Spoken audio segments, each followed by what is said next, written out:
n'est pas pour baptiser que Christ m'a envoyé. C'est pour annoncer l'évangile, et cela sans la sagesse du langage, afin que la croix de Christ ne soit pas rendue vaine. Car la prédication de la croix est une folie pour ceux qui périssent. Mais pour nous qui sommes sauvés, elle est la puissance de Dieu. Aussi est-il écrit, je détruirai la sagesse des sages, et je rendrai nulle l'intelligence des intelligents. Où est le sage, où est le scribe, où est le raisonneur de ce siècle? Dieu n'a-t-il pas convaincu de folie la sagesse du monde? Car puisque le monde avec sa sagesse n'a point connu Dieu, il a plu à Dieu dans sa sagesse de sauver les croyants par la folie de la prédication. Les Juifs demandent des miracles et les Grecs cherchent la sagesse. Nous prêchons Christ crucifié, scandale pour les Juifs et folie pour les païens, mais puissance de Dieu et sagesse de Dieu pour ceux qui sont appelés tant Juifs que Grecs.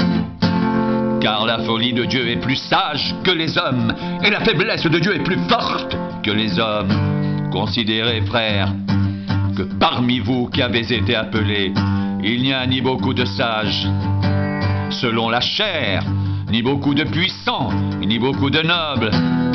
Mais Dieu a choisi les choses folles du monde pour confondre les sages. Dieu a choisi les choses faibles du monde pour confondre les fortes. Et Dieu a choisi les choses viles du monde, celles qu'on méprise, celles qui ne sont point, pour réduire à néant celles qui sont, afin que personne ne se glorifie devant Dieu.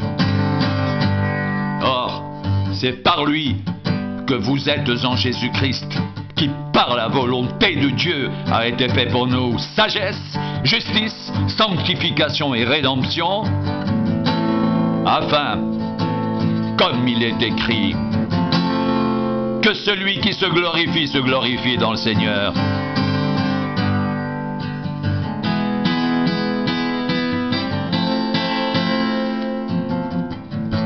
Pour moi, frère, lorsque je suis allé vers vous, ce n'est pas avec une supériorité de langage ou de sagesse que je suis allé vous annoncer le témoignage de Dieu, car je n'ai pas eu la pensée de savoir parmi vous autre chose que Jésus-Christ et Jésus-Christ crucifié. Moi-même, j'étais auprès de vous dans un état de faiblesse, de crainte et de grand tremblement.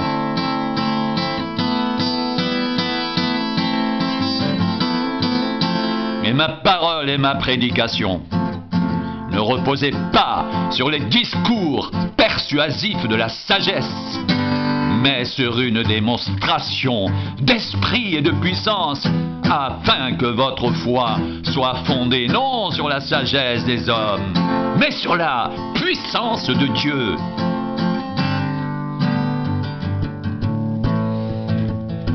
Cependant, c'est une sagesse que nous prêchons parmi les parfaits, sagesse qui n'est pas de ce siècle, ni des chefs de ce siècle qui vont être réduits à l'impuissance.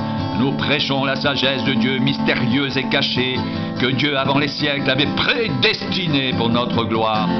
Sagesse qu'aucun des chefs de ce siècle n'a connue. Car s'il l'avait connue, il n'aurait pas crucifié le Seigneur de gloire.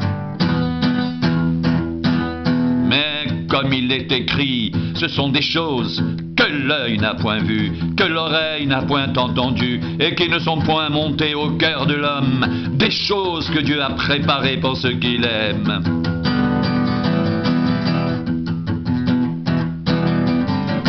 Dieu nous les a révélées par l'Esprit, car l'Esprit sont de tout même les profondeurs de Dieu. Qui donc parmi les hommes connaît les choses de l'homme, si ce n'est l'esprit de l'homme qui est en lui? De même, personne ne connaît les choses de Dieu, si ce n'est l'esprit de Dieu. Or nous n'avons pas reçu l'esprit du monde, mais l'esprit qui vient de Dieu, afin que nous connaissions les choses que Dieu nous a données par sa grâce. Et nous en parlons non avec des discours qu'enseigne la sagesse humaine, mais avec ceux qu'enseigne l'Esprit, employant un langage spirituel pour les choses spirituelles. Mais l'homme naturel n'accepte pas les choses de l'Esprit de Dieu, car elles sont une folie pour lui. Et il ne peut les connaître, parce que c'est spirituellement qu'on en juge. L'homme spirituel, au contraire, juge de tout. Et il n'est lui-même jugé par personne, car qui a connu la pensée du Seigneur pour l'instruire? Or nous avons la pensée de Christ.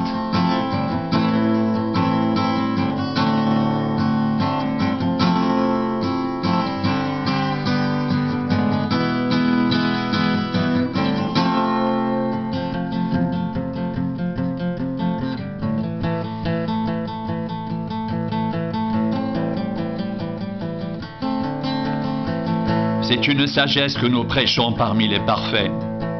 Sagesse qui n'est pas de ce siècle, ni des chefs de ce siècle, qui vont être réduits à l'impuissance.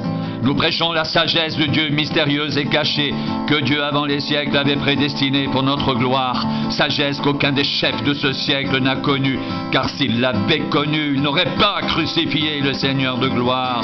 Mais comme il est écrit, ce sont des choses que l'œil n'a point vues, que l'oreille n'a point entendues, et qui ne sont point montées au cœur de l'homme.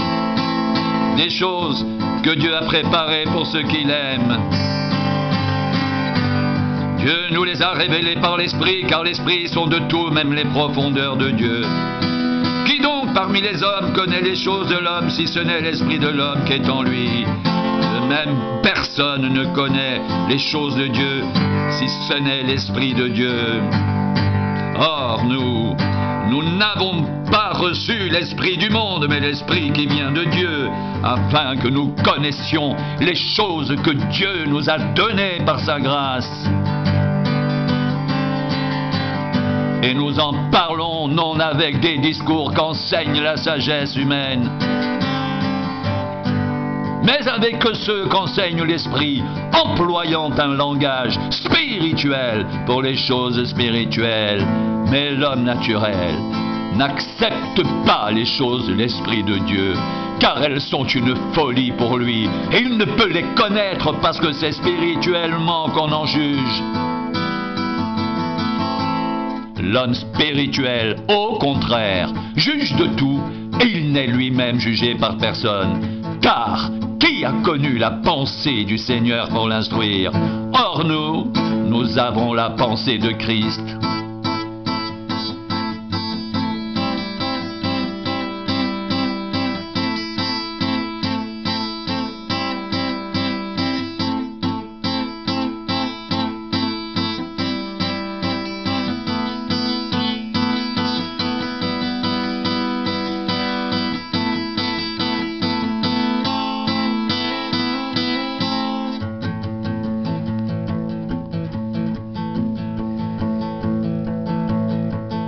Où est le sage? Où est le scribe? Où est le raisonneur de ce siècle? Dieu n'a-t-il pas convaincu de folie la sagesse du monde? Car puisque le monde avec sa sagesse n'a point connu Dieu, il a plu à Dieu dans sa sagesse de sauver les croyants par la folie de la prédication. Les Juifs demandent des miracles et les Grecs cherchent la sagesse. Nous prêchons Christ crucifié, scandale pour les Juifs et folie pour les païens, mais puissance de Dieu et sagesse de Dieu pour ceux qui sont appelés tant Juifs que Grecs.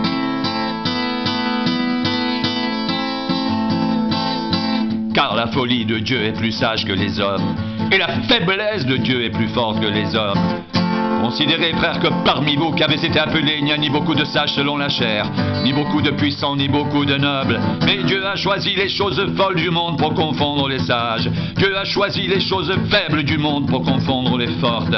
Et Dieu a choisi les choses viles du monde et celles qu'on méprise, celles qui ne sont point pour les réduire à néant, celles qui sont, afin que personne ne se glorifie devant Dieu. Or, c'est par lui que vous êtes en Jésus-Christ, qui par la volonté de Dieu a été fait pour nous sagesse, justice, sanctification et rédemption, afin, comme il est écrit, que celui qui se glorifie dans le Seigneur. Dieu a choisi les choses folles du monde pour confondre les sages. Dieu a choisi les choses faibles du monde pour confondre les fortes.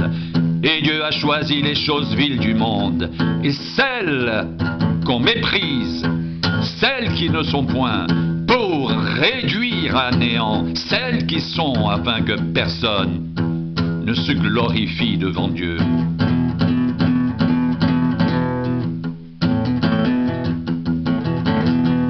Or, c'est par lui que vous êtes en Jésus-Christ, par la volonté de Dieu, qui, par la volonté de Dieu, a été fait pour nous sagesse, justice, sanctification et rédemption, afin, comme il est écrit, que celui qui se glorifie dans le Seigneur.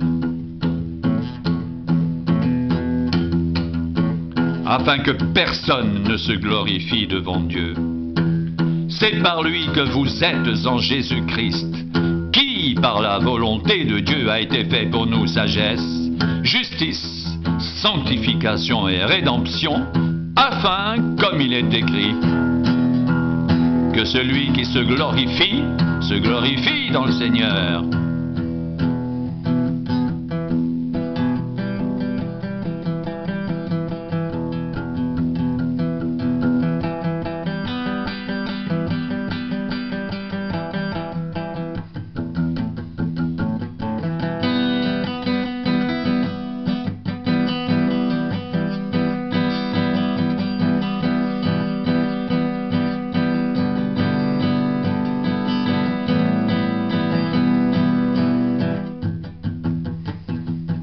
Pour moi, frère, lorsque je suis allé chez vous, ce n'est pas avec une supériorité de langage ou de sagesse que je suis allé vous annoncer le témoignage de Dieu. Car je n'ai pas eu la pensée de savoir parmi vous autre chose que Jésus-Christ et Jésus-Christ crucifié. Moi-même, j'étais auprès de vous dans un état de faiblesse, de crainte et de grand tremblement. Et ma parole et ma prédication ne reposaient pas sur les discours persuasifs de la sagesse, mais sur une démonstration d'esprit et de puissance, afin que votre foi soit fondée, non sur la sagesse des hommes, mais sur la puissance de Dieu. Cependant, c'est une sagesse que nous prêchons parmi les parfaits.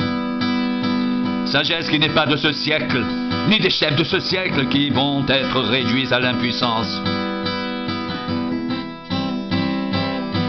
Nous prêchons la sagesse de Dieu mystérieuse et cachée que Dieu, avant les siècles, avait prédestinée pour notre gloire.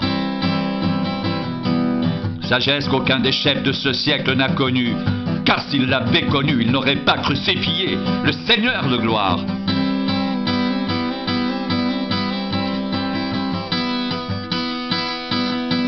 Mais comme il est écrit, ce sont des choses que l'œil n'a point vues, que l'oreille n'a point entendues, et qui ne sont point montées au cœur de l'homme, des choses que Dieu a préparées pour ceux qui l'aiment.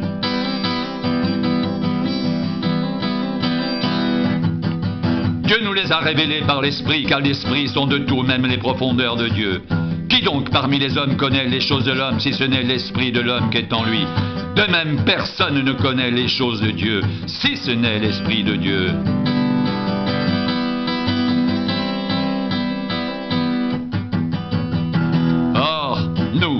Nous n'avons pas reçu l'esprit du monde, mais l'esprit qui vient de Dieu, afin que nous connaissions les choses que Dieu nous a données par sa grâce. Nous n'avons pas reçu l'esprit du monde, mais l'esprit qui vient de Dieu, afin que nous connaissions les choses que Dieu nous a données par sa grâce. Et nous en parlons non avec des discours qu'enseigne la sagesse humaine, mais avec ceux qu'enseigne l'Esprit, employant un langage spirituel pour les choses spirituelles.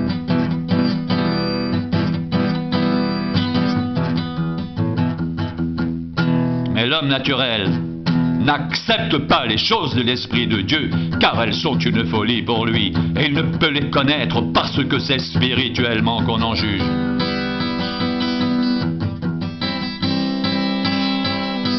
L'homme spirituel, au contraire, juge de tout, et il n'est lui-même jugé par personne. Car qui a connu la pensée du Seigneur pour l'instruire? Or nous avons la pensée de Christ.